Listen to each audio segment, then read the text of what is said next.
Hello दोस्तों, मैं हूं दिनेश के वोरा। आप सबका स्वागत है न्यूज़ टाइम के ऊपर। न्यूज़ टाइम में टॉक शोज की श्रृंखला में दोस्तों, अभी 16 दिसंबर को एक बहुत ही महत्वपूर्ण दिवस भारत के इतिहास में आया था। अभी एक ही दिन पहले और हमने गोल्डन जुबली, स्वर्णिम जयंती मनाई है भारत की पाकिस्तान के ऊपर जीत की। ये वो दिन था जब भारत की बहादुर सेना के सामने पाकिस्तान की सेना के लगभग 90,000 से ज्यादा सैनिकों ने आत्मसमर्पण किया था, वो भी ईस्टर्न सेक्टर के अंदर। ये एक ऐसा मौका है जिसके ऊपर हर भारतवासी को गर्व है। बल्कि इतिहास में जो वॉर्स लिखी जाती हैं, जिनके बारे में वर्णन किया जाता है, ये वॉर उन सब के अंदर देखा जाए तो भारी पड़ती है। ना केवल भारत के लिए गौरव के क्षण थे, ना केवल भारत की लीडरशिप, ना केवल भारत की बहादुर सेना का, बल्कि उस टाइम जो हमारा पॉलिटिकल नेतृत्व था, मिसेस इंदिरा गांधी का। आज सभी भारतवासियों को बधाई हो इस मौके पे। और इसी विषय के ऊपर, भारत की जो स्वर्णिम विजय है, बात करने के लिए आज हमारे साथ एक खास शख्सियत मौजूद है, lieutenant general Rameshwar Yadav ji. Sir, स्वागत है आपका। जय हिंद सर। जय आ, हिंद। आपको भी बधाई, सभी भारतवासियों को बधाई। 50 वर्ष पूरे हुए भारत की पाकिस्तान पर विजय की गोल्डन जुबली के। ना केवल इसमें हमने पाकिस्तान को डिफीट दी, बल्कि एक नए नेशन का बर्थ होता है, बांग्लादेश। और वो अब तो हमारा मित्र है। लेकिन कहीं ना कहीं भारत के जो इतिहास है 75 सालों का, आजाद भारत का इतिहास, उसमें ये जो वॉर है स्वर्णिम अक्षरों में लिखे जाने वाली है। साहस है इसमें, इसमें डिसीजन मेकिंग है, कमिटमेंट है, देशभक्ति है, हर वो चीज जिसे आप कह सकते हैं 1971 की वॉर के अंदर सब कुछ है। ये शायद हमारे दिलों में हमेशा अंकित रही थी, रहेगी और आज भी है। तो भारतीय सैनिकों की बहादुरी को नमन करते हुए हम प्रारंभ करते हैं और आपकी पहली टिप्पणी से 1971 वॉर, स्वर्णिम पल भारत के लिए। सर, आपका पहला कमेंट।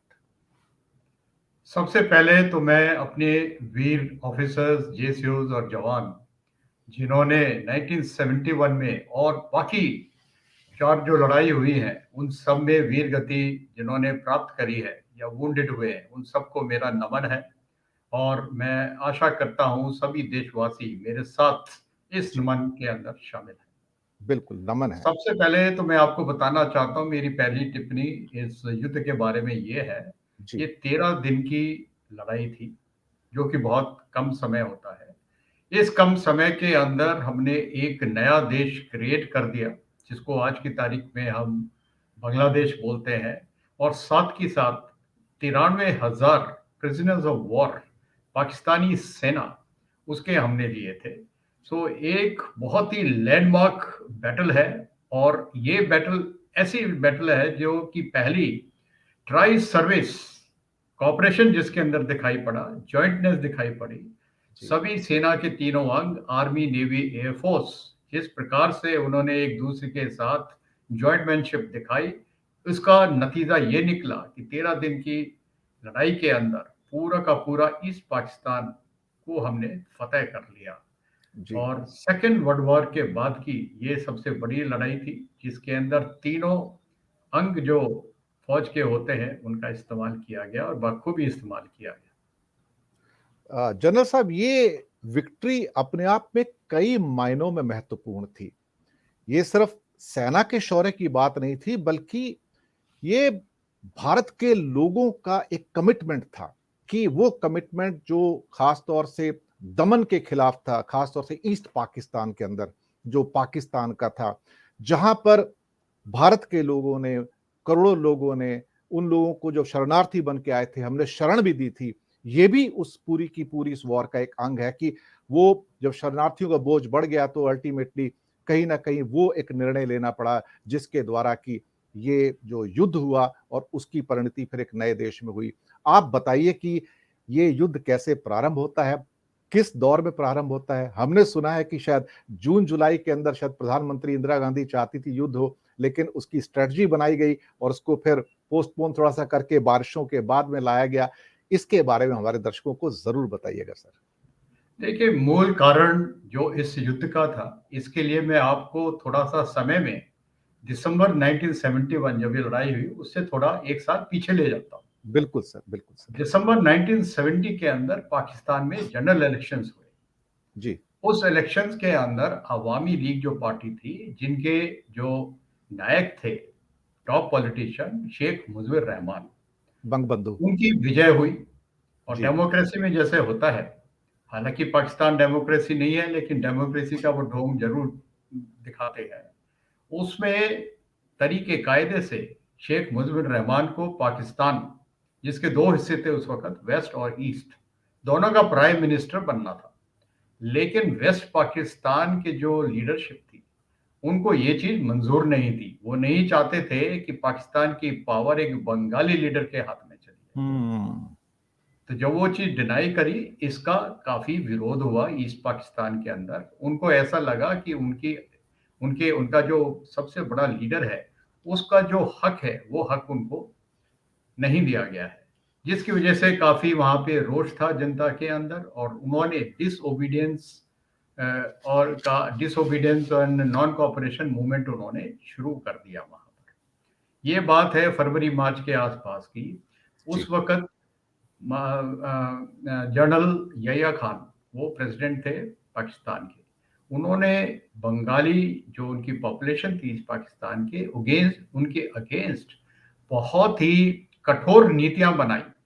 जी, और 25 मार्च को उन्होंने ऑपरेशन सर्चलाइट लॉन्च किया।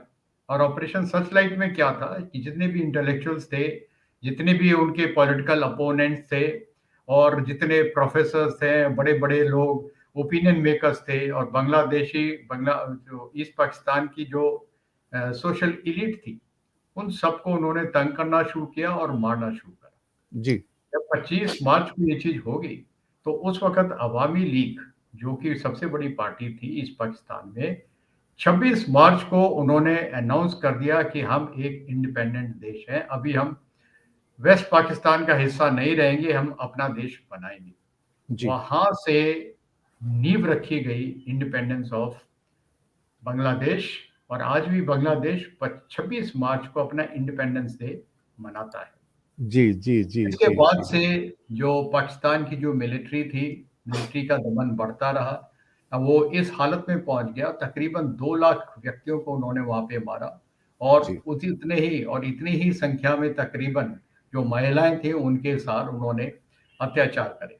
जी, ये सब देखते हुए वहां की जो जनता थी, उन्होंने पलायन करना शुरू कर दिया। और पलायन करके वो भारत के अंदर जो हमारी नेबरिंग स्टेट्स हैं आज की तारीख में, बांग्लादेश की, त्रिपुरा देख लीजिए, असम देख लीजिए, वेस्ट बंगाल जी, उनमें आना शुरू कर दिया। तकरीबन 10 मिलियन रिफ्यूजीज हिंदुस्तान के अंदर आ गए। इतनी बढ़िया, इतनी बड़ी संख्या में शरणार्थी अगर आ जाते हैं, उनकी लॉजिस्टिक्स, उनका खाना, उनका रहना, ये बहुत बड़ा आर्थिक दबाव हिंदुस्तान के ऊपर पड़ता रहा। साथ ही साथ पॉलिटिकली भी ये बड़ा डेंजरस था हिंदुस्तान के लिए उस वक्त। तो हमारी प्राइम मिनिस्टर उस वक्त श्रीमती इंदिरा गांधी जी थी। वो पूरे देश विदेश में उन्होंने भ्रमण शुरू किया, ये बताने के लिए कि देखिए हालत बड़ी खराब है, आप पाकिस्तान को मनाइए कि इस प्रकार की दमन की नीतियां ना करें। लेकिन वो यूएस गई और यूरोपियन यूनियन में गए, लेकिन उनको इतनी ज्यादा सपोर्ट नहीं मिली। आपके दर्शकों को मैं बताना चाहता हूं, उस जी, वक्त यूएस और पाकिस्तान आपस में एक दूसरे के एलाई थे। बिल्कुल। प्रेसिडेंट निक्सन वहाँ के प्रेसिडेंट होते थे, और हमारे यहाँ पे प्राइम मिनिस्टर श्रीमती इंदिरा गांधी, उनके संबंध बहुत अच्छे नहीं थे। और यूएस पाकिस्तान को पूरी तरह से सपोर्ट कर रहा था। ऐसे होते हुए 9 अगस्त 1971 को रशिया के साथ, सोवियत यूनियन, उसके साथ हमारा एक ट्रीटी हुई, जिसको हम कहते हैं पीस, फ्रेंडशिप एंड कोऑपरेशन की जो ट्रीटी है, वो जी, ट्रीटी हमारी गई। वो जी, स्ट्रेटेजिक लेवल के ऊपर हमारे लिए बहुत ही अच्छी साबित हुई, जबकि एक्चुअल लड़ाई शुरू हुई। जी, इसमें इसके बाद से तकरीबन अप्रैल के महीने के अंदर श्रीमती इंदिरा गांधी ने आर्मी चीफ, उस टाइम सैम मानेकशॉ होते थे, उनको उनसे मशवरा किया। और उनकी उस वक्त गवर्नमेंट की इच्छा थी कि हम ईस्ट पाकिस्तान के अंदर मिलिट्री एक्शन करें, ताकि जो हालत है उसके अंदर सुधार आए। जी, ऐसे वक्त में आर्मी चीफ जनरल मानेकशॉ ने गवर्नमेंट ऑफ इंडिया को एक सलाह दी। उन्होंने बताया है कि ये वक्त इसको इस प्रकार का एक्शन लेने के लिए मेरे को तैयारी के लिए थोड़ा समय चाहिए और ये वक्त हमारे लिए अभी सही नहीं है। हम लड़ाई का जो वक्त है हमारे लिए विंटर्स के अंदर ज़्यादा ठीक रहेगा। उसकी उन्होंने वजह बताई। सबसे पहली वजह ये थी, पाकिस्तान ने जब ये एक्शन मार्च अप्रैल में शुरू किया था, उस वक़्त 4 इन्फेंट्री डिवीज़न एडिशनल बांग्लादेश के अंदर इन्होंने इंडक्ट कर दी थी। ये बहुत बड़ी फ़ौज है, काफ़ी बड़ी संख्या में। तो इनके अगेंस्ट अगर हमको लड़ाई करनी है, तो हमको भी काफ़ी फ़ौज ईस्टर्न सेक्टर के अंदर इकट्ठा करनी पड़ेगी। साथ में इस फ़ौज की ट्रेनिंग करनी पड़ेगी। इस इलाके की हमको रैकी करनी पड़ेगी। सारा प्लानिंग जो है हाईएस्ट लेवल से नीचे लोएस्ट लेवल तक की पूरी प्लानिंग होगी, कोऑर्डिनेशन होगा। नेवी, एयर फ़ोर्स के साथ कोऑर्डिनेशन होगा। इन सब चीज़ों में समय लगता है। साथ ही साथ जब आप इतनी बड़ी लड़ाई करने जा रहे हैं, उसकी जो लॉजिस्टिक्स है, हथियार, एम्यूनिशन, उसको इस इलाके में भेजना है, राशन है, सप्लाइज़ हैं, इंजीनियर स्टोर है, क्योंकि जी, बांग्लादेश के अंदर नदी, नाले, नदियाँ बहुत ज़्यादा हैं। जी, जी, अगर आप जी, देखें डेल्टा वाला डेल्टा जिसको बोलते हैं वो है एक्चुअली ब्रह्मपुत्र है, गंगा है, मेघना है, ये सारी नदियाँ समुद्र में मिलने से पहले बांग्लादेश के थ्रू जाती हैं। जी, तो इन सब में तैयारी में समय लगे। दूसरी बात इसमें उन्होंने बताया, अभी देखिए अप्रैल है, 2 महीने के बाद मानसून शुरू हो जाएँगे और मानसून जब हो जाते हैं तो ईस्ट पाकिस्तान की जो टेरेन है और इतनी ज़्यादा नदी, नाले हैं, उसके अंदर मिलिट्री ऑपरेशन करना बहुत ही डिफ़िकल्ट हो जाएगा। बिल्कुल, बिल्कुल। और थर्ड और बहुत ही अहमियत वाली चीज़ उन्होंने ये सलाह दी कि हम उस वक़्त ऑपरेशन करना चाहेंगे जबकि चाइना की तरफ से कोई भी दखल-अंदाज़ी ना हो। और ये तभी मुमकिन है जबकि ये लड़ाई हम नवंबर-दिसंबर के बाद करें या उस जी, दौरान करें। जी, क्योंकि जी, उस वक़्त अगर आप देखें ज्योग्राफी भौगोलिक स्थिति ईस्ट पाकिस्तान के उसके ऊपर सिक्किम है, भूटान है, उन इलाकों के अंदर जितने भी पासेस हैं तिब्बत की तरफ से, वो बर्फ वो बर्फ सारे पड़ जाती है। पासेस के अंदर बर्फ पड़ जाती है, तो उनका चीन की फ़ौज अगर आना भी चाहे तो नहीं आ पाएगी। जी, ये 3 मेन वजह से जिनकी वजह से उन्होंने बताया कि साहब इसको अभी हम पोस्टपोन कर देते हैं। तो ये नवंबर का समय था, उस समय तक ये सब पूरी तैयारी हमारी हो चुकी थी। जी। और इस वक़्त जब दोबारा से गवर्नमेंट ने जनरल मानेकशॉ से पूछा तो उन्होंने बोला कि हाँ, हम लड़ाई के अभी तैयार हैं। इसके बाद से गवर्नमेंट ने जो आदेश दिए, उसी के हिसाब से आगे की कार्यवाही। हमने जब भारतवासियों को उस ज़माने की कई पिक्चरें भी बनी है, ख़ास तौर से बॉर्डर फ़िल्म भी उसमें बनी थी, तो एक ट्रिगर पॉइंट लोंगोवाल की वॉर से भी आता है, जहाँ पर दिखाया जाता है कि पाकिस्तान के टैंक आते हैं, वो भी बड़ा एक महत्वपूर्ण उसका हिस्सा था। लेकिन ख़ैर, वो वेस्टर्न सेक्टर की लड़ाई एक अलग किस्म की थी और ईस्टर्न सेक्टर की लड़ाई अलग किस्म की थी। पहले थोड़ा-सा आपसे जानकारी मैं ईस्टर्न सेक्टर तो बहुत इम्पोर्टेंट था, वेस्टर्न सेक्टर के बारे में जानना चाहूँगा, ख़ास तौर से गुजरात, राजस्थान, पंजाब और कश्मीर बॉर्डर के ऊपर, वहाँ पर लड़ाई का स्वरूप क्या था और वहाँ पर भारतीय सेनाओं ने कैसा प्रदर्शन किया था? मैं थोड़ा इसको हायर लेवल का परिप्रेक्ष्य पहले आपको बताता हूँ, ताकि जी, बात को समझने के लिए पूरे ओवरऑल उस वक़्त पाकिस्तान की क्या मंशा थी, क्या उनकी स्ट्रैटेजी थी और उनके जी, पाकिस्तान की जो स्ट्रैटेजी थी, उसके हिसाब से हमने क्या स्ट्रैटेजी बनाई। जी, प्रेसिडेंट यहिया खान का जो आइडिया था, जब नवंबर के अंदर उन्होंने देख लिया कि लड़ाई होने जा रही है और नवंबर के अंदर बॉर्डर पोस्ट जो थी ईस्टर्न सेक्टर के अंदर, उस पे पाकिस्तान की फ़ौज आके दखल-अंदाज़ी उन्होंने करना शुरू किया था। इनफैक्ट 22 नवंबर को उन्होंने हिली सेक्टर जो कि सिलीगुड़ी के पास है, जी, उस इलाके में हमारी पोस्टों के ऊपर टैंक और हवाई जहाज़ों से हमला भी किया, जिस हमले को हमने विफल कर दिया और तकरीबन 7 किलोमीटर उनको वापस उनके इलाके में खदेड़ दिया। इस जी, प्रकार से जो टेंशन था दोनों कंट्रीज़ के अंदर बढ़ रहा था और यहिया खान ने अपने देश को ये बता दिया था कि लड़ाई के लिए उनको तैयार होना चाहिए। अब वो क्या चाहते थे? उनका आइडिया उनको ये तो बात समझ में आ गई थी कि ईस्टर्न सेक्टर के अंदर हिंदुस्तान ने फ़ौज इकट्ठी कर ली है और वहाँ पे हमला होगा।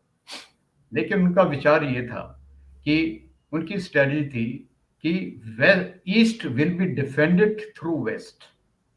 यानी कि हुँ, वेस्टर्न सेक्टर के अंदर प्रिएम्प्टिव हमला किया जाए पाकिस्तान की तरफ से हिंदुस्तान के ऊपर और इस प्रकार से हमला किया जाए ताकि ज़्यादा से ज़्यादा नुकसान हिंदुस्तान की फ़ौज का हो और ज़्यादा से ज़्यादा ज़मीन जो है वेस्टर्न सेक्टर के अंदर कब्जे में ली जाए, ताकि जब भी बातचीत होगी, उन बातचीत के अंदर पाकिस्तान का पलड़ा भारी रहेगा। जी। तो जब इतनी ज़मीन वगैरह और इतनी तबाही वो कर सकते हैं, तो उनका ये एप्रिसिएशन था कि ईस्टर्न सेक्टर से हिंदुस्तान की जो फ़ौजें हैं, पार्ट ऑफ इट उनको मजबूर होके वेस्ट की तरफ भेजना पड़ेगा, जिससे ईस्ट के ऊपर हमला करने की जो हिंदुस्तान की ताकत है, वो बहुत कम हो जाएगी। जी, जी, और 4 जी। डिवीज़न ऑलरेडी उनकी एडिशनल थी, पहले की वाली भी फ़ौज थी, और वो फ़ौज काफ़ी होगी ईस्ट पाकिस्तान को डिफेंड करने। एक सवाल इसमें छोटा-सा आता है, उस समय भारत की आर्म्ड फोर्सेस की स्ट्रेंथ कितनी थी और पाकिस्तान की स्ट्रेंथ कितनी थी? एक एप्रोक्सिमेटली कुछ एक आइडिया हो सर? दोनों की जो वेस्टर्न सेक्टर के ऊपर जो फ़ौजें थी, तकरीबन बराबर थी हमारी। अच्छा। हमारी 9 डिवीज़न थी, उनकी भी तकरीबन इतनी डिवीज़न थी, जिनको हमले के लिए उनको तैयार किया गया था। जी, जी, जी। पाकिस्तान की जो सबसे बड़ा एडवांटेज उस वक़्त था, वो था यूएस की जो सपोर्ट थी। पाकिस्तान हुँ। के पास 1971 के अंदर टैंकों के हिसाब से लीजिए, एयर फ़ोर्स के हिसाब से लीजिए, जो कि ऑफ़ेंसिव लॉन्च करने के लिए ज़्यादा ज़रूरी होते हैं, वो सब अमेरिकन इक्विपमेंट था और बहुत बेहतर इक्विपमेंट था इंडिया से। अदरवाइज़ जहाँ ओवरऑल अगर फ़ौज की बात देखें, तो जहाँ तक ईस्ट पाकिस्तान और वेस्ट पाकिस्तान के अंदर जो हमारी फ़ौजें डिप्लॉयड थी, वो तकरीबन उनकी पैरिटी थी। हमने ईस्ट पाकिस्तान के अंदर अपनी जिस तरह से फ़ॉर्मेशंस को ऑर्गेनाइज़ किया, हमारी संख्या ईस्ट पाकिस्तान की तरफ ज़्यादा थी। हमने 3 कोर और 1 कॉम ज़ोन एरिया था, उस इतनी ज़्यादा फ़ौज हमने इकट्ठी कर ली थी। तो जी, ईस्ट में जी, हमारा पलड़ा भारी था, जी। वेस्ट में तकरीबन पैरिटी थी। ओके। आप अपनी बात जारी रखिए, फिर उसके बाद क्या होता हाँ, है? सो जो अभी मैं वापस चलता हूँ कि पाकिस्तान की जो स्ट्रैटेजी थी वो था कि east will be defended from west, और उन्होंने उसी हिसाब से ये तय किया कि हम पहले हमला करेंगे। जी सर। और पहला हमला करने के लिए 3 दिसंबर की शाम 5:45 पे पाकिस्तान एयरफोर्स ने इंडिया के 11 एयरपोर्ट जो कि सीमा के इलाके के अंदर हैं, उनके ऊपर प्रिएम्प्टिव एयर अटैक करने हुँ, हुँ, शुरू कर दिए। ये और 3 समय तारीख की हुआ। बात है। 3 हाँ, तारीख की बात है। ये 3 तारीख 3 दिसंबर की बात है। जी, 3 जी, दिसंबर शाम के वक़्त फ्राइडे का वक़्त था, और जी, शाम को 6 बजे का जो उन्होंने वक़्त इस प्रकार से चुना था, वो समय है कि जबकि ड्यूटियाँ जो है एयरपोर्ट्स के ऊपर एयर फ़ोर्स बेसेस के अंदर उन्होंने मालूम किया था चेंज होती है। तो ये जी, है कि इज़राइल ने जिस जिस प्रकार से 1970 वो पहले उनके 67 वॉर के अंदर उन्होंने प्रीएम्प्ट किया था इजिप्शियन के, तकरीबन वही वाली उन्होंने टैक्टिक्स करी थी। और पाकिस्तान का आइडिया ये था कि हिंदुस्तान की जो एयर फोर्स है, उसको इस इतना ज़्यादा उसके ऊपर डैमेज किया जाए उनके एयर बेसिस पे, ताकि इंडियन एयर फोर्स जो है, हवा के अंदर इतनी ज़्यादा इफ़ेक्टिव ना हो। ओके। ताकि पाकिस्तान की जो थल सेना है, करेक्ट, ग्राउंड फोर्सेस हैं, वो उनके अपने एयर कवर के अंदर अच्छी तरह से काम कर सके। क्योंकि अगर इंडियन एयर फोर्स एक्टिव होगी, तो पाकिस्तान की जो ज़मीनी फ़ौज है, उसके ऊपर काफ़ी नुकसान किया जा सकता है। तो उन्होंने प्रिएम्प्टिव स्ट्राइक करी 3rd को, और उसी वक़्त उसी दिन शाम को 9 बजे तक हमारी एयर फोर्स ने भी हवाई हमले करने शुरू करे, और उनके जो बड़े-बड़े सरगोदा है, मसरूर है, रफ़ीकी है, बड़े-बड़े जो एयरपोर्ट हैं जहाँ पे पाक एयरफोर्स है, उनके ऊपर हमले किए। और आगे चल के इंडियन एयर फोर्स ने बहुत बहुत हाई लेवल का अपना कारगर्दता दिखाई, और पाक एयर फोर्स को काफ़ी अच्छी तरह से कंट्रोल में रखा वेस्ट के अंदर। ईस्टर्न सेक्टर में विदिन 48 आवर्स उनके 2 एयरपोर्ट थे, एक कुर्मिटोला था, एक दूसरा था, उसके अंदर उनके ऊपर इतनी तबाही करी, तो Pakistan air force eastern sector में एकदम भी गायब हो गई, और इंडियन एयर फोर्स को पूरी टोटल एयर सुपीरियरिटी उसमें मिली। और 3 तारीख में जब ये प्रिएम्प्टिव स्ट्राइक पाकिस्तान की तरफ से इंडियन एयर बेसिस पे आई, उसके साथ ही युद्ध दोनों फ्रंट्स के ऊपर स्टार्ट हो गया। क्या पाकिस्तान के जो एयर स्ट्राइक था उसमें हमारा कुछ बड़ा नुकसान हुआ था वेस्टर्न सेक्टर के एयरपोर्ट्स पर? नहीं, थोड़ा थोड़ा नुकसान ज़रूर हुआ था, लेकिन नुकसान इतना नहीं हुआ था कि एयर फ़ोर्स अपना काम ना कर सके। इंडियन एयर फ़ोर्स बखूबी अपना काम करती रही। तो उन्होंने फिर रिटेलिएट कैसे किया वो जो सारी प्रीएम्प्टिव स्ट्राइक जो पाकिस्तान की थी, क्या भारत ने किया? उस समय क्या एक्शन लिया एयरफोर्स उन्हें ने? काउंटर अटैक नहीं, एयर एयर एयर फ़ोर्स ने फिर काउंटर एयर ऑपरेशंस किए। उन्होंने जी, पाकिस्तान के एयर बेसेस जो थे 10-12 उनके ऊपर बहुत तगड़े हवाई हमले करे उनके ऊपर। और हवाई और जो डॉग फाइट जिसको बोलते हैं, जैसे आगे वाले हमले आए थे, काफी उन्होंने स्काई के अंदर काफी डॉग फाइट्स हुई, काफी नुकसान किया। उनमें एक लड़ाई जो कि जेएनके के अंदर थी, जिसके अंदर हमारे उस वक्त नेट एयरक्राफ्ट थे, जी उसमें फ्लाइट लेफ्टिनेंट निर्मल सिंह सेखों थे। जी जी उन्होंने जी उनके उस एरिया में तकरीबन 10-11 सेबर जेट्स आए थे, जो बड़ा एडवांस एयरक्राफ्ट था। 2 एयरक्राफ्ट उन्होंने मार गिराए, लेकिन अनफॉर्चुनेटली उनके एयरक्राफ्ट के ऊपर फायर आया और वो वहां पे उनको शहादत मिली। सो निर्मलजीत सिंह सेखों साहब को परमवीर चक्र से नवाजा परमवीर गया है। चक्र। जी जी एयरफोर्स ने बहुत अच्छा अकाउंट दिया और बहुत ज्यादा उनकी भूमिका थी थल सेना को सपोर्ट करने की, वेस्ट और ईस्ट दोनों के अंदर। और एयरफोर्स का जो काम है, लोंगेवाले की बैटल की जब हम बात करेंगे, जी। उसके अंदर एयरफोर्स ने तो बहुत अच्छा काम किया। पूरी एक डिवीजन स्ट्रेंथ जो एक कंपनी लेवल की हमारे डिफेंस पे आ रही थी पूरी, उसको उन्होंने रोकने में बहुत ही ज्यादा सहयोग दिया। वहां पे मेरे ख्याल से हंटर एयरक्राफ्ट थे, ज्यादा मतलब नए एयरक्राफ्ट नहीं थे, लेकिन उन्होंने तबाही काफी मचाई थी। शायद हंटर, जहां तक मेरी याददाश्त जाती है, अगर आप उसको थोड़ा सा रिफ्रेश कर पाए तो। हर प्रकार के उनके एयरक्राफ्ट थे। Main Hunter Hunter was one of the bombers थे उसके अंदर। जी जी और जी। वहाँ पे जो पाकिस्तान के जो टैंक थे, जब हम उस विषय पे आएंगे तब उसके बारे में बात करेंगे। ये किस किस एरिया में पाकिस्तान ने तब दबाव हिंदुस्तान पे ज्यादा बनाया था, खासतौर से पहले वेस्टर्न सेक्टर के अंदर? क्योंकि ईस्टर्न सेक्टर में, जैसे कि आपने बताया कि उनकी एयर फोर्स तो क्रिपल हो गई थी, तो वेस्टर्न सेक्टर में उसने जो पाकिस्तान ने दबाव बनाने की कोशिश की, तो कौन से ऐसे मेन एरिया थे राजस्थान में, पंजाब में, कश्मीर में, जहां पर भारत को दबाव महसूस हो रहा था उनके सामने? देखिए, इसमें इन्होंने इनकी जो प्लान था, जेएनके में देखिए, पुंछ पुंछ के नीचे जहाँ पे अखनूर है, उससे छम्प जोड़ियां जो इलाका है उसमें। जी उसके बाद पंजाब के अंदर वहाँ पे शकरगढ़ बल्ज है। जी अगर आप नक्शे का ध्यान करें तो जी जम्मू जी ऊपर है, फिर पठानकोट है, पठानकोट से एक एनक्लेव बनती है ईस्ट की तरफ को, बिल्कुल ही गोलाकार टाइप की जैसे है। और नीचे फिर अमृतसर है। तो जी अमृतसर, जम्मू और पठानकोट के बीच का जो इलाका है, इसको बोलते हैं शकरगढ़ बल्ज। जी उस बल्ज के अंदर इन्होंने अपनी काफी मीन्स आक्रमणकारी जो फौज थी, टैंक्स जो थे, एयरक्राफ्ट जो थे, उनको तैनात किया था, इन्फेंट्री को तैनात किया था। और जी उनका मुद्दा ये था, एक जो रोड 1971 में पठानकोट से जम्मू के लिए एक रोड थी, जो कि सीमा से तकरीबन 7-8 किलोमीटर दूर है सिर्फ। जी करेक्ट। अगर इस रोड को काट दिया जाए तो पूरा जम्मू एंड कश्मीर हिंदुस्तान से अलग हो जाता। जी। तो उनकी वो स्ट्रैटेजी थी कि इस रोड को काट दिया जाए। करेक्ट। ओके। उस रोड तो नॉर्थ की तरफ को जाके जम्मू और पठानकोटी रोड को खोलने के लिए, उस जी पे ब्लॉक लगाने के लिए। जी लेकिन जब उन्होंने इस प्रकार से कार्रवाई करी, तो इंडियन आर्म फोर्सेस ने दो तरीके से, एक नॉर्थ से और एक ईस्ट से, दोनों तरफ से हमला किया, टैंकों के साथ और इन्फेंट्री के साथ। और एक बहुत ही फेमस बैटल है, बैटल ऑफ बसंतर जी एंड बैटल ऑफ जरपाल।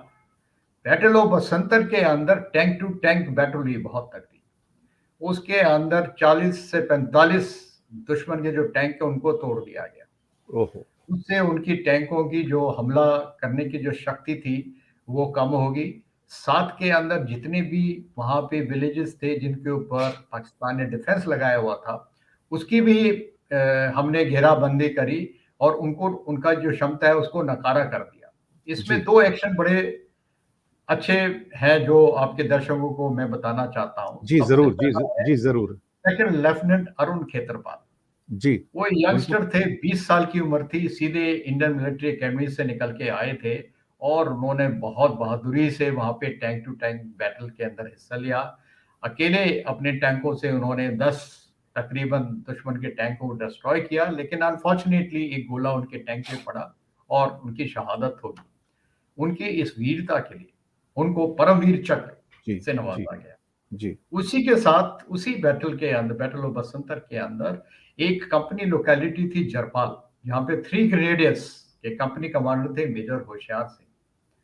उन्होंने मोर्चा संभाला हुआ था और वो इस लोकेशन वाइज इस प्रकार से था, अगर जरपाल के ऊपर पाकिस्तान का कब्जा हो जाता है, उसके बाद उनकी जो मुहिम थी शकरगढ़ बल्ज के अंदर, उसको शायद सफलता मिलने की चांसेस और भी ज्यादा बढ़ जाते थे। उस कंपनी लोकेलिटी, जरपाल लोकेलिटी पे पाकिस्तान की सेना ने कई बार हमले किए, टैंक और इन्फेंट्री कंबाइन करके, और काफ़ी आर्टिलरी का फायर भी किया, लेकिन वहाँ पर वो जमे रहे और उनकी कार्रवाई की वजह से पाकिस्तान की जितनी भी हमलावर कोशिशें थी, वो नाकाम हो गई। और इस कार्रवाई के लिए और इस वीरता के लिए मेजर होशियार सिंह को परमवीर चक्र मिला। जी। सो ये थी बिल्कुल। शकरबल पंजाब के अंदर। जी। और शकरबल से अगर साउथ की तरफ देखें, पाकिस्तान की ये भी नीयत थी, उत्तर में तो जम्मू पठानकोट की रोड जो है उसको काट दिया जाए, और साउथ में आके यहाँ पे डेरा बाबा नानक वगैरह है, जहाँ पे आजकल करतारपुर कॉरिडोर जी, का जी, जिसे जी, जी, जानते हैं, जी। उस इलाके से घुस के अमृतसर को का घेरा डाल दिया जाए। और अमृतसर पॉलिटिकल बहुत बड़ा पॉलिटिकल ऑब्जेक्टिव है। अगर जी, पाकिस्तानी सेना वहां पर अगर आ जाती तो पॉलिटिकली उनको बड़ा फायदा होता है। करेक्ट। सो पंजाब के अंदर इस प्रकार से यहाँ पे लड़ाई हुई, लेकिन पाकिस्तान की फौज को हमने, जो हमारी सीमा थी उसके आसपास भी नहीं आने दिया। और नीचे जाते हैं तो फिरोजपुर के इलाके में भी हमला आया उनका, फिर थोड़ा गंगानगर के इलाके में भी हमला आया, लेकिन हम इन हमलों को रोक दिया गया। और सबसे जो बड़ा जो हमला था उनका आया राजस्थान के अंदर जैसलमेर सेक्टर के अंदर। जी। जैसलमेर सेक्टर की अहमियत जानने के लिए हमको दोबारा से जनरल यहिया खान के आइडिया के ऊपर जाना पड़ेगा, that east will be defended in west. जी, जी, जी, जी, उसका दारोमदार किस पे था कि ज्यादा से ज्यादा जमीन पकड़ी जाए। जी, पंजाब का जैसा इलाका है, जम्मू एंड कश्मीर का जो इलाका है, उसके अंदर नदियां हैं, ऑब्स्टिकल्स हैं। करेक्ट। सो उसके अंदर जमीन ज्यादा पकड़ने के लिए बहुत ज्यादा आपको मशक्कत करनी पड़ेगी। जी, लेकिन राजस्थान का जो इलाका है, उस वक्त हमारा जो डिफेंस था, वो वहां पे बेसिकली बॉर्डर पोस्ट होती थी, बीएसएफ वाली बीएसएफ की। जी, जी, जी, बीएसएफ की पोस्ट थी। इसी प्रकार लोंगेवाला में बीएसएफ की पोस्ट थी। बाद में उसके अंदर एक कंपनी 23 पंजाब, जिसके कंपनी कमांडर मेजर चांदपुरिया थे, सो जी, वो वहां पे डिफेंड कर रही थी। लेकिन पाकिस्तान को ये लगा यहाँ पे सिर्फ एक बीएसएफ पोस्ट है, उनकी इंटेलिजेंस ये थी। जी, और जैसलमेर सेक्टर के अंदर राजस्थान में क्या हुआ, उनके पास एक एक एवेन्यू था कि लोंगेवाला को आप पकड़ लीजिए। लोंगेवाला के पीछे कोई भी डिफेंस में हिंदुस्तान की फौज नहीं थी। जी, तो लोंगेवाला से पीछे रामगढ़, रामगढ़ से आगे फिर जैसलमेर, जो कि तकरीबन 100 किलोमीटर है वहां पर। और टैंकों से अगर आप जाएं तो विद इन 24 टू 48 आवर्स आप बड़ी आसानी से जैसलमेर तक पहुंच सकते थे। ओह! 4 दिसंबर को ये जो अटैक है इनका आया था, तो 4 से विद इन 5th और 6th दिसंबर आप वहां पहुंच सकते हैं। और अगर नक्शा देखें तो जैसलमेर बल्ज बहुत बड़ा इलाका है। करेक्ट। सो अगर वो जैसलमेर बल्ज को पकड़ लेते हैं तो पाकिस्तान को बहुत ज्यादा फायदा होता। जी, इसको करते हुए उन्होंने एक डिविजनल अटैक वहां पे उस इलाके में लॉन्च किया। 206 इन्फेंट्री ब्रिगेड और 51 infantry brigade. Correct. I think under A div headquarters उन्होंने तैयार किया। उसके साथ 2 आर्मर्ड की रेजिमेंट थी। जी, और ये जो रेजिमेंट थी, ये लोंगेवाला के सामने आई, और पहले 206 ब्रिगेड विद 1 आर्मर्ड रेजिमेंट आई। जब टैंक सामने की तरफ आए, करीब रात के 12:30 पौने 1 बजे इन्होंने हमला शुरू किया। और जब ये पूरा अंदेशा आ गया मेजर चांदपुरी को, तो उन्होंने अपने जवानों को भेजा कि वहां पे उस इलाके के अंदर एंटी टैंक माइंस लगाई। और जब भी एंटी टैंक माइंस लगाई जाती हैं, उस इलाके को जाहिर करने के लिए एक बार्ड वायर लगाते हैं, बार्ड जी, वायर फेंस, ताकि कोई गैर, मतलब सिविलियन कोई है उस इलाके में, अगर वो उस इलाके के अंदर ना जाए, और ये जाहिर करने के लिए यहाँ पे माइन फील्ड है, किसी को नुकसान ना हो जाए फौज के अलावा। तो जैसे ही पाकिस्तानी के टैंकों ने देखा कि यहाँ पे बार्ड वायर है, तो वहां पे उनके होश उड़ गए। उनका जी, मोरल वैसे ही बहुत डाउन था। उनकी जो प्लानिंग थी, बड़ी जल्दी जल्दी में उन्होंने ये फौज को डाल दिया था। उनके एक कमांडर थे, वो काफी परेशान थे, वो थोड़ा-सा बहुत वो नहीं, उनका मोरल काफ़ी मोरल डाउन था उसके अंदर, उनको चेंज भी किया गया लास्ट मिनट के ऊपर, कह रहे हैं। तो जैसे ही बाढ़-वाढ़ देखा, उन्होंने अपने इंजीनियर वाली पार्टी को बुलाया और ये सुबह हुई, सुबह 4-5 बज जी, के, और उस वक़्त तक 23 पंजाब की जो कंपनी थी, साथ में बीएसएफ के जवान थे उनके, उन्होंने उस इलाके के अंदर एक काफ़ी ब्रॉड फ्रंटेज दिखाया, ताकि ये ज़ाहिर करने के लिए यहाँ पे काफ़ी फ़ौज लगी हुई है, और जी, उन्होंने आगे हमले को नहीं आने दिया। उनके पास आरसीएल गन थी, उससे उनके 2 टैंक भी उन्होंने तोड़ दिए। तो उससे पाकिस्तान की जो आर्मर्ड जो टैंक के दस्ते थे, उनमें काफ़ी दहशत फैली हुई थी और काफ़ी वो परेशान थे।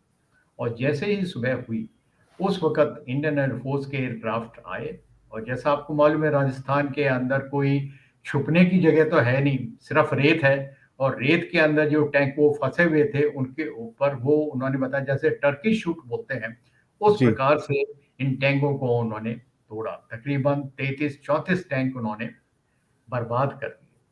जब ये हालत देखी, तो उसके बाद पीछे की जो उनकी फ़ौज थी, जो गाड़ियों में आ रही थी एक रोड के ऊपर, वो सब के सब डर गए, और उसके बाद टैंक वाले जितने थे, उनके क्रू मेंबर्स टैंक अपने छोड़ के चले गए, और भगदड़ मच गई पाकिस्तान की इस डिवीज़न के अंदर, और सब लोग वहाँ पे चले गए। जी, तकरीबन 200 पाकिस्तान के जवान इस लड़ाई के अंदर मारे गए। साथ के साथ 200-250 जो गाड़ियाँ थी, उनको डिस्ट्रॉय कर दिया गया, और तकरीबन और 300 से 400 गाड़ियाँ, जिनके अंदर ये लोग आए थे और रोड के ऊपर ये खड़ी हुई थी, वो सब की सब उस इलाके के अंदर मिल गई थी वहाँ पे। जी, और जी, साथ ही साथ हमारी अगले 24 आवर्स के अंदर एक आर्मर्ड रेजिमेंट लांसर्स और 17 राजरिफ, ये पटने वहाँ पर पहुँच गई थी रीएन्फोर्समेंट के लिए।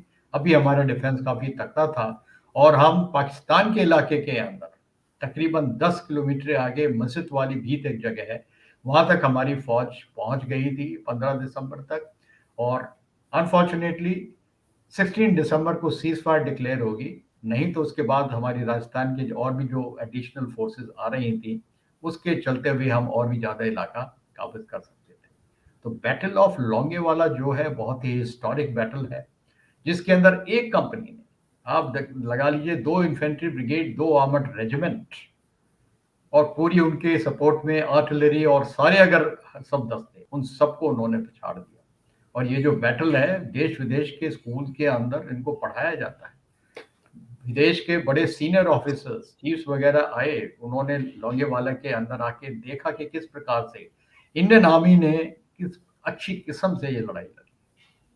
So it's a landmark battle, and बिल्कुल, Major Chandpuri, who retired as a brigadier, he was decorated with Mahavir Chakra in this battle. बिल्कुल। वो पिक्चर भी उसके ऊपर ही बनी थी, फ़िल्म बॉर्डर जो जी हाँ, बनी थी, लोंगेवाल बैटल पे जी हाँ, बनी थी, तो बॉर्डर, लोगों की मेमोरी में काफ़ी हद तक देखा जाए तो जी हाँ, वेस्टर्न सेक्टर से निकल कर आते हैं ईस्टर्न सेक्टर में, क्योंकि वहाँ पर तो चमत्कार हो रहे थे।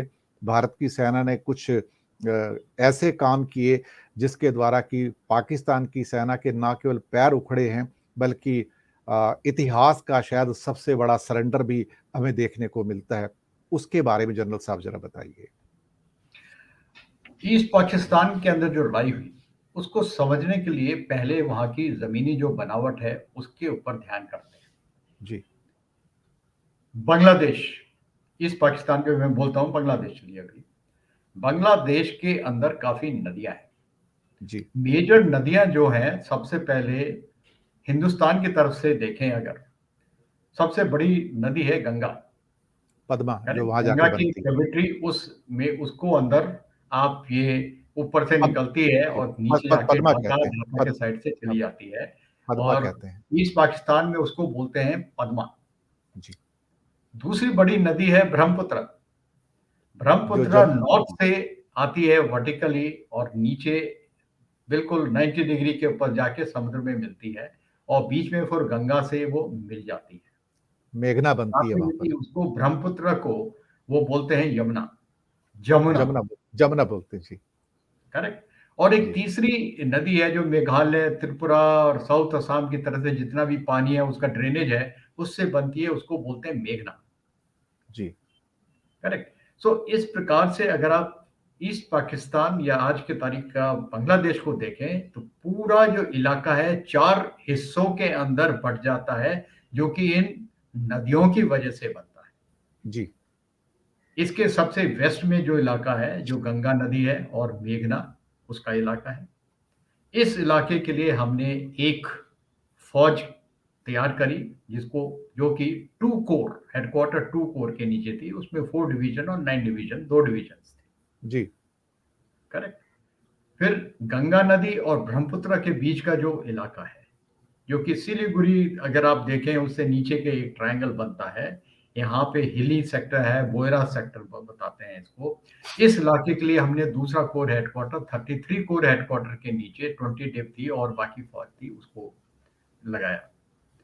तीसरा हिस्सा है ब्रह्मपुत्र और मेघना के बीच का छोटा सा ट्रायंगल है, उसके अंदर 101 कॉम जोन जो शिलोंग के अंदर हेडक्वार्टर था, उस हेडक्वार्टर के नीचे हमने फौज दी ताकि इस इलाके पर कब्जा किया जा सके। जी।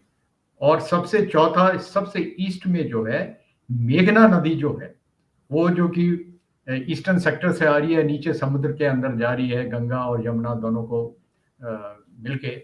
ये पूरा इलाका सबसे बड़ा इलाका था और सबसे बड़ा इलाके की जो कमान थी हेडक्वार्टर 4 कोर के नीचे थे, जिसमें जनरल सगत सिंह उनके कमांडर थे। इसमें 3 डिवीजन थी, 8 डिवीजन, 57 और 23 डिवीजन। तो इस प्रकार से पूरे इलाके को 4 हिस्सों के जो सेक्टर बनते थे नदियों के, उनके 4 सेट्स ऑफ फोर्सेस इनको जी। बनाया।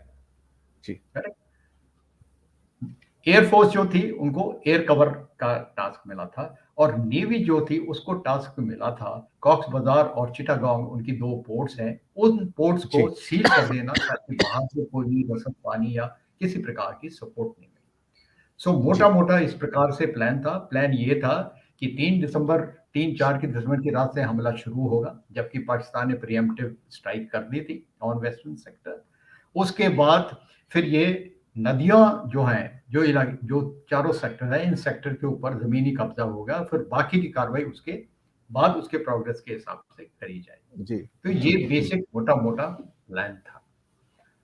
इस प्लान का बड़ी अच्छी तरह से डाउन टू लास्ट मैन पूरी ब्रीफिंग होगी, उसकी रेकी होगी, उसकी ट्रेनिंग होगी और उसके बाद जब हमला शुरू हुआ तो उस वक्त पाकिस्तान की जो तजवीज़ थी, जितने भी कम्युनिकेशन सेंटर्स हैं बांग्लादेश के अंदर, कम्युनिकेशन सेंटर का मतलब होता है जहां से रोड आती हैं और मिलती हैं, जी। क्योंकि अब इन्फेंट्री जो है, पैदल सेना है, वो तो दाहिने बाएं किसी भी शहर से चली जाएगी, उसके पीछे जा सकती है, बाईपास कर सकती है। लेकिन 2 या 3 दिन का उनके पास सेल्फ कंटेनमेंट होती है और उसके बाद अगर लड़ाई आपको चालू रखनी है तो आपको सप्लाईज चाहिए, साथ बिल्कुल। में तोप खाने का फायर पावर चाहिए, उसके लिए एम्यूनिशन चाहिए, उसके लिए गाड़ियां मूव करना है। गाड़ियां सिर्फ रोड्स के ऊपर मूव कर पाएंगी और ये रोड अगर किसी शहर से निकलती हैं, अगर आपने शहर को पकड़ लिया तो you are denying that access for progress of operations. तो इसी प्रकार से सब शहर और गांवों के हिसाब से तजवीज़ लगा के पाकिस्तान आर्मी की जो 4 डिवीजन थी, इन चारों सेक्टर में एक-एक डिवीजन थी और सब इनका काम यही था, उन्होंने अपना डिफेंस इसमें कायम किया हुआ था। जी। तो इसके अंदर जब लड़ाई हुई तो हमने इन कॉम सेंटर्स को ऊपर बाईपास किया और दूसरी टुकड़ी ने उन पर हमला किया और धीरे-धीरे करके इन सारे इलाकों के ऊपर हमने कब्जा कर लिया। इसमें 2-3 चीजें बड़ी interesting and which were game changer. जी। सबसे पहला था कि जब 4 कोर का काम था कि अपना मेघना नदी तक आएं और मेघना नदी को फिर उसके बाद पार करें, लेकिन मेघना नदी पार करने के लिए बहुत बड़ा ब्रिज था वहां पर और उस ब्रिज के ऊपर पाकिस्तान का बड़ा स्ट्रांग डिफेंस था। हाँ, हाँ, हाँ, हाँ। जब उसके ऊपर हमले आने शुरू हुए हिंदुस्तान के, तो उस वक्त पाकिस्तान की फौज इससे पहले कि वो विड्रॉ करे, उन्होंने इस ब्रिज के कुछ स्पैन से उनको तोड़ दिया। ओह! और मेघना नदी बहुत ज्यादा चौड़ी नदी है, जैसे आपने ब्रह्मपुत्र देखा, समथिंग ऑफ दैट काइंड। ठीक है ना। सो उस वक्त उन्होंने एयर ब्रिज एक कायम किया गया, जिसके अंदर एक ब्रिगेड हेलीकॉप्टर के द्वारा मेघना नदी के दूसरी तरफ लैंड कराई गई। और ये बात है करीब 8 या 9 दिसंबर के आसपास की। तो वहाँ पे पूरी ब्रिगेड ने वहाँ पे लैंड करी और बाकी जितनी भी डिवीजन थी वो उनको बोट से, जब एक दूसरी तरफ ब्रिज हेड हमने बना लिया उसके बाद बाकी फौज जो इंडक्शन हुआ वो बोट्स के जरिए हुआ उस इलाके जी, के। जी, तो ये था जो कि पाकिस्तान ने सोचा नहीं था कि इन्फेंट्री की यूनिट एयर हेलीकॉप्टर से इस प्रकार से इतनी बड़ी तादाद में वहां पे आ जाए। पहली जी, चीज ये हो। और दूसरी चीज जो 11 दिसंबर को की गई, 11 दिसंबर को टू पैरा रेजिमेंट जो थी उन्होंने एयर ड्रॉप किया। एक जगह है तांगिल। जी, जी, तांगिल क्या है, जब ये पाकिस्तान की फौज को चारों तरफ घेरा और उनके इलाकों को कब्जा किया, वो धीरे धीरे ढाका की तरफ मूव करने लगी। और एक नदी नदी के ऊपर ये ब्रिज था और ब्रिज के साउथ के अंदर पैरा बटालियन को ड्रॉप किया। इनके कमांडर थे लेफ्टिनेंट कर्नल के.एस. पन्नू। एक बीबीसी का पत्रकार था। उस वक्त बीबीसी की जो न्यूज थी बड़ी ऑथेंटिक न्यूज होती थी, सब जी, लोग बाकी सबको छोड़ के उसको सुनते थे। बीबीसी के पत्रकार का जो भी अंदेशा रहा, जो भी उसकी इंफॉर्मेशन, उसने ये बोला कि हिंदुस्तान की फौज ने 5,000 पैरा ट्रूपर्स पीछे वाले इलाके के अंदर, जो पाकिस्तान की फौज विड्रॉ कर रही है उसके पीछे उन्होंने ड्रॉप कर दिए हैं। इससे पूरा जितना भी उनके कमांडर्स थे और उनके पॉलिटिकल वहां पे लीडर्स थे, गवर्नमेंट थी, उनके होश उड़ गए। हालांकि जो पैरा ड्रॉप था वो तकरीबन 500 ही था। उसमें क्या किया गया था, मेन पैराशूट बटालियन के अलावा कई जगह डमी ड्रॉप भी किए गए। जी, जी, जी, जी, जी, जी, इसकी जी, वजह से ये ना मालूम पड़ा असली ड्रॉप कहाँ पर है, और साथ ही साथ ये भी जाहिर किया जाए कि ये ड्रॉप बड़े बड़े पैमाने के ऊपर है। इस ड्रॉप की वजह से तब इन्होंने जितनी भी नदियां थी, ये 3-4, उनके भी जितने भी पाकिस्तानी फोर्सेस वापस आ रहे थे, चारों तरफ से इनका ब्लॉकिंग हो गया। और इस वक्त तक four core general Sagat Singh के नीचे थी, वो मेघना को पार करके अभी वो ढाका तक की तरफ बढ़ने लगी थी। 14 दिसंबर तक हिंदुस्तान की चार, जो मैंने आपको सेक्टर बताए थे, चारों सेक्टर के अंदर जो जो ऑब्जेक्टिव दिए गए थे कि रिवर लाइन तक इलाके कैप्चर करने, वो हमारे कैप्चर हो चुके थे। और ढाका की तरफ 15 तारीख को हमारी एक ब्रिगेड नीचे आ रही थी। और 16 तारीख को chief of staff eastern command general Jacob, वो जनरल ए के नियाजी जो कि ईस्ट पाकिस्तान के कमांडर थे, उनके साथ उन्होंने रेस कोर्स के अंदर मुलाकात करी। और उनको 2 घंटे उनकी मुलाकात चली और उनको सिर्फ आधे घंटे का समय दिया गया कि आप सरेंडर कीजिए, नहीं तो be prepared for the consequences. Hmm, general Niazi का कहना था कि आप हम सीज फायर कर लेते हैं, लेकिन जनरल जैकब ने बोला no ceasefire, only surrender. तो आधे घंटे के बाद जनरल नियाजी ने सरेंडर करने का निश्चय लिया और उन्होंने एग्री कर गए कि ठीक है हम सरेंडर करेंगे। और 4:30 बजे 16 दिसंबर 1971 को instrument of surrender was sign between eastern army commander general Jagat Singh J S. Arora and general A K Niazi of Pakistan.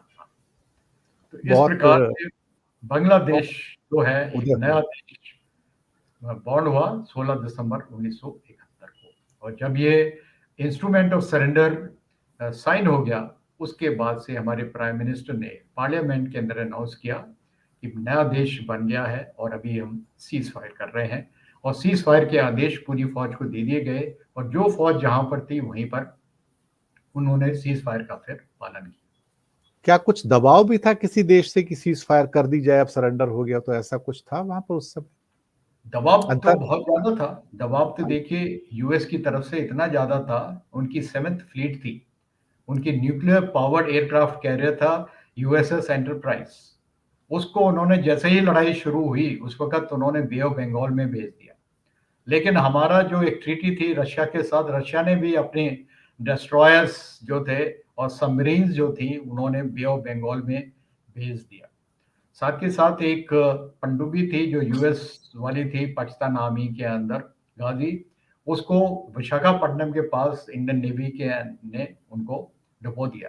उसके जी, बाद से और साथ के साथ इन्होंने पूरा बांग्लादेश के जो वाटर्स हैं, कॉक्स बाज़ार और चिटागोंग, उनके ऊपर घेरा डाल दिया। तो दबाव तो यूएस की तरफ से काफ़ी था, लेकिन दबाव कुछ रशिया की मदद से सी के अंदर, और साथ के साथ ये भी इंफॉर्मेशन है, रशिया ने चाइना के नॉर्थ के अंदर जो उनकी जो सीमा है वहां पर भी थोड़ी अपनी फौज इकट्ठा कर ली थी, ताकि चाइना को भी प्रेशराइज किया जा सके कि ताकि वो इस लड़ाई के अंदर दखलंदाजी ना करे। हालांकि पासेस बंद हो चुके थे, बट इंटरनेशनल प्रेशर तो था ही उस वक्त। लेकिन हमारी जो पॉलिटिकल लीडरशिप और हमारी मिलिट्री लीडरशिप थी, उन्होंने इन सब की परवाह ना किए हुए अपना जो ऑब्जेक्टिव सेट किया था, to liberate east Pakistan and create a separate entity as Bangladesh for Bengali ethnic Pakistanis. So that was done and it was accomplished. बिल्कुल, बिल्कुल। मैं हमेशा ही कहता आया हूँ कि फ़ौज कितनी ही बेहतरीन क्यों ना हो, वो वैक्यूम में काम नहीं करती, उनको एक लीडरशिप चाहिए होती है। वो लीडरशिप मिलिट्री लीडरशिप भी चाहिए और वो लीडरशिप पॉलिटिकल लीडरशिप भी चाहिए, क्योंकि डिसीजन मेकिंग भारत जैसे देश में पॉलिटिकल लीडरशिप के पास होती है और वही फाइनल निर्णय करते हैं कंसल्ट करके मिलिट्री लीडरशिप के साथ में। तो मुझे लगता है कि ये मिलिट्री लीडरशिप और पॉलिटिकल लीडरशिप का जो आपस में सामंजस्य था उसमें 1971 में, जिसके कारण हमने इतनी बड़ी विक्ट्री हासिल की, और उसके लिए हमारा नमन भारतीय सेना को भी है। वो सेना के जवान जो शहीद हुए, वो सेना के जवान जो आज भी हैं लेकिन उन्होंने स्ट्रैटेजी रचाई, वो political powers Mrs Indira Gandhi जिन्होंने एक राजनैतिक रूप से एक सपोर्ट किया, बाहर के दबावों की परवाह नहीं की, तो उनको भी नमन। आज वो भी हमारे बीच में नहीं है। तो कहीं न कहीं ये 1971 की कहानी पूरे भारतवर्ष की कहानी है। ये कहानी सिर्फ़ एक आर्म्ड फोर्सेस की बहादुरी की नहीं है, पॉलिटिकल लीडरशिप की डिसीजन मेकिंग की है। भारत की जो जनता जो चौबीसों घंटे जागती रही होगी उस समय में, क्योंकि मैं शायद उस समय 10th क्लास में या 11th क्लास में था। जो चिंताएँ हमें थी, सुबह अखबार आते थे, हम देखते थे कि भारतीय सेना कहाँ तक पहुँची, कैसे पहुँची, और बहुत जोश था लोगों के अंदर और लोगों ने दिल खोलकर समर्थन दिया था भारतीय सेना को, क्योंकि कोई भी सेना लोगों की सपोर्ट के बिना नहीं जीत पाती है। पंजाब हो, राजस्थान हो, गुजरात हो, कश्मीर हो या फिर बांग्लादेश हो, वहाँ पर लोगों की सपोर्ट बहुत मिली है। तो भारत के लोगों को भी जनरल साहब नमन है, क्योंकि उन्होंने भी जी खोलकर दान भी दिया, सपोर्ट भी किया था उस समय। मेरी टिप्पणी तो इस आपके वक्तव्य पे ये बड़ा सिंपल है, आपसे पूरा सहमत हूँ।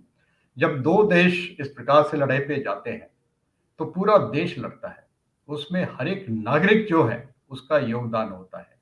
और ये जो 1971 लिबरेशन ऑफ बांग्लादेश वॉर थी, इसके अंदर total synergy between political leadership, military leadership, all three, तीनों के जो अंग हैं हमारे सेना के, थल, वायु और जल, तीनों सेनाओं का जो आपस में जॉइंटमैनशिप थी, उसका बहुत ही बेहतरीन एग्जाम्पल है। और all the institutions of governance, उन सब की सिनर्जी थी। एज ए नेशन और as a country, we stood strong and we stood straight and we achieved our aim.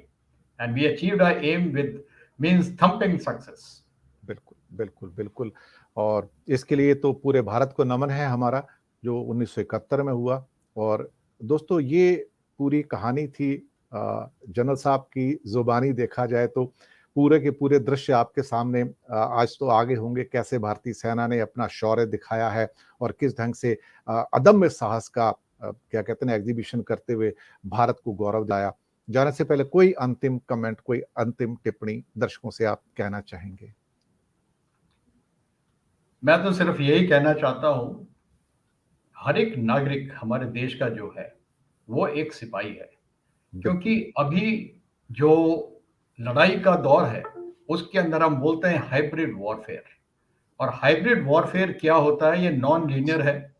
एक तो पुराने समय में जो 71 जैसी लड़ाई हुई, उसमें जो लड़ाई, एक्चुअल जो लड़ाई थी, वो सिर्फ मिलिट्रीज के बीच में ही थी। लेकिन अभी जो हाइब्रिड वॉरफेयर है, इसमें लड़ाई जो है ये नॉन मिलिट्री फील्ड के अंदर भी आ चुकी है। साइबर से क्या, साइबर जो अटैक जी, है, जी, जी, वो जी, वो इसके अंदर शामिल है। इसके जी, अलावा इंसर्जेंसी जो है, इंटरनल डिस्टर्बेंस जो बाकी भी कई तरीके से है जिसमें न्यूक्लियर, कन्वेंशनल, सब कन्वेंशनल, साइबर डिप्लोमेसी है, पॉलिटिकल है और हर एक और मीडिया, सोशल मीडिया, ये सारा मिला-जुला जो है एक हाइब्रिड तरीके की चीज़ बड़ी अनप्रेडिक्टेबल और बड़ी डेंजरस जो माहौल है, इसके अंदर हर एक व्यक्ति, हर एक नागरिक उसमें इफ़ेक्टेड होगा। इसके लिए हमको चाहिए हम समझें किस प्रकार से हमारे अलग-अलग ये जो विभाग हैं उनके अंदर कोई किसी प्रकार की परेशानी आ सकती है, उसके लिए हमको कॉन्टिजेंसी प्लानिंग बनानी है, उसके लिए एसओपी बनानी है और हमारी ट्रेनिंग होनी है स्कूल और कॉलेजेस के साथ। अगर साइबर सिक्योरिटी है तो साइबर के अगेंस्ट किस प्रकार से लड़ा जाए, क्योंकि बिल्कुल, आजकल डिजिटल वर्ल्ड है और जहाँ पे anything which is digital it can be hacked और it can be manipulated. Correct. So हमको बिल्कुल। एक ये अवेयरनेस लानी है और हमको एज ए नेशन लड़ाई करने के नए आयाम और नए स्तर और नए लेवल्स के ऊपर हमको उसके लिए तैयारी करनी है। बिल्कुल, जनरल साहब ने जो कहा बिल्कुल ठीक है और मैं दर्शक मित्रों को याद दिलाऊँ कि मैंने ज़रा सा जोड़ते हुए कि एक कल परसों ही मैंने अपने चैनल पर लाउड टीवी के ऊपर 2 स्पेशलाइज़्ड प्रोग्राम किए हैं स्कॉमेट के ऊपर, वेपन्स ऑफ मास डिस्ट्रक्शन के ऊपर जो एक टेक्निकल इश्यू है, जिसमें specialised chemical, organisms, material, equipments and technology के बारे में बताया गया है और इसके अंदर कैसे 3-4 जो एग्रीमेंट है एमटीसीआर के, न्यूक्लियर सप्लाइज़ ग्रुप का, वेसेनर एग्रीमेंट है, ऑस्ट्रेलिया ग्रुप है और कैसे बायोलॉजिकल वॉरफेयर, केमिकल वॉरफेयर और न्यूक्लियर वॉरफेयर जो है उसके बारे में बताया गया और इनको डिलीवर करने के लिए जो डिलीवरी सिस्टम्स होते हैं, ये सब्जेक्ट पूरा स्कॉमेट के अंदर आता है। उसके बारे में मैंने 2 एपिसोड अपलोड किए हैं, एक लाउड टीवी चैनल के ऊपर, एक हमारे चैनल के ऊपर। तो दर्शकों से इल्तिजा है कि उसको जाके देखिए क्योंकि अभी आपके सामने जो कोरोना है, इट्स मेरी नज़र में it's a biological warfare on the world. देखा जाए तो पूरी दुनिया के ऊपर एक बायोलॉजिकल वॉर लाद दी गई है और ये कितनी खतरनाक हो सकती है जिसके बारे में मैं कई सालों से कहता आ रहा हूं कि ये केमिकल वॉरफेयर और यूरेनियम वाली जो जनित जो रेडिएशन वाली वॉरफेयर है जो न्यूक्लियर वॉरफेयर है उससे ज्यादा खतरनाक है क्योंकि जो डैमेज बायोलॉजिकल वॉरफेयर से होता है वो उसके बारे में मैंने विवरण दिया है। बायोलॉजिकल जो वेपन्स कन्वेंशन है या केमिकल वेपन्स कन्वेंशन है या आपकी नॉर्मल वेपन्स कन्वेंशन है उसके बारे में मैंने बात की है। ये एपिसोड्स आप देखिएगा, आपको कुछ और जानकारियां उसके अंदर जरूर मिलेंगी। इन्हीं शब्दों के साथ मैं जनरल साहब से लूँगा विदा और उनका करूँगा शुक्रिया अदा कि उन्होंने अपना कीमती समय निकाला, हमारे दर्शकों के लिए पूरा का पूरा परिदृश्य 1971 वॉर का सामने रखा। जनरल साहब बहुत-बहुत धन्यवाद आपका और दर्शक मित्रों मुझे दीजिएगा आज्ञा इस चैनल से। मिलते हैं बहुत जल्दी नए मुद्दे के साथ, नए मेहमान के साथ। शुक्रिया आप सबका।